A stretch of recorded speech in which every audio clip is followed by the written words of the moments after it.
નવસારીમાં ભારે વરસાદને પગલે અનેક રસ્તા બંધ થયા છે. નવસારી સુરત સ્ટેટ હાઈવે પર પાણી ભરાઈ ગયા. જળભરાવને કારણે અનેક રસ્તાઓ બંધ કરવા પડ્યા. વેરાવળ જકાતનાકાથી એપીએમસી સુધી પાણી ભરાયેલા છે. પાણી ભરાતા વાહન ચાલકોને પણ ભારે હાલાકી. મૃત્યુ જેવી પરિસ્થિતિમાં પણ લોકોને સ્મશાન સુધી જવામાં મુશ્કેલી. ડોક્ટર હોસ્પિટલ જઈ શકે તેવી સ્થિતિ નથી. પૂરના કારણે સામાન્ય જનજીવન ખોરવાયું. તો આ દ્રશ્ય તમારી ટીવી સ્ક્રીન પર દક્ષિણ ગુજરાતના નવસારીમાંથી સામે આવ્યા છે, જ્યાં નવસારીમાં ભારે વરસાદના પગલે પરિસ્થિતિ ખૂબ જ વિકટ બની ચૂકી છે. અનેક રસ્તા બંધ થઈ ચૂક્યા છે.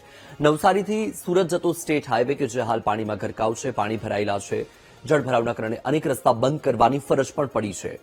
વેરાવળ જકાતનાકાથી એપીએમસી સુધી પાણી ભરાઈ ગયા છે. પાણી ભરાતા વાહન ચાલકોને પણ ભારે હાલાકી છે. ડ્યુટી મેડિકલ ઓફિસ તરીકે કામ કરું છું. આજે તો ડ્યુટી પર જઈ શકું એવું છે નહીં, કારણ કે પાણી પણ ભરાઈ ગયેલા છે, બહુ બધા ગોઠણથી ઉપર છે. એટલે હવે જોઈએ પાણી ઉતરે એ પ્રમાણે પછી આગળ વિચારીશું. અમારા હાસાપા ગામમાં મારી મોટી મમ્મી એક્સપાયર થઈ ગયા, વિદાવા લાવવાના માહિતી લેવા લાવતા અહીંયા. માહિતી પડી આપી માહિતી મળી કે સરે પૂછ્યું કે હવે એલડીએફ એટલે આપણા ફાયર વાળાના એક માણસ લઈને જો ટ્રેક્ટરમાં લઈ જવાનું છે. ક્યાં જવાના છે? આપણે સંસદ વિદાવા. કેટલી મુશ્કેલી પડે છે આવા દુઃખદ પ્રસંગમાં પણ આ પૂર આવે? હા, પૂરના લીધે બધી જગ્યાએ સ્મશાનમાં પાણી આવી ગયેલા એટલે. તો તમે સાંભળ્યું કે લોકોને વરસાદ અને કુદરતી આફત બાદ કેવી મુશ્કેલી પડી રહી છે. તબીબો હોસ્પિટલ નથી પહોંચી શકતા.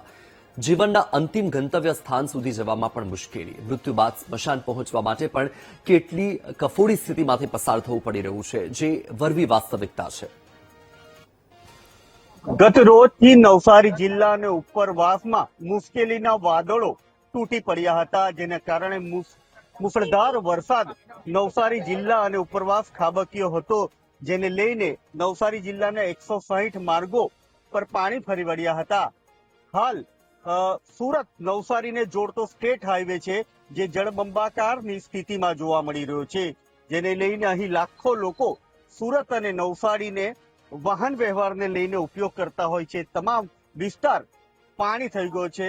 નવસારી શહેરમાં બીજો એક રિંગ રોડ છે, રિંગ રોડ શહેરને જોડતો રિંગ રોડ પણ પાણી ફરી વળ્યો છે. આ વિસ્તારના તમામ લોકો પાણીમાં ગરકાવ થઈ ગયા છે.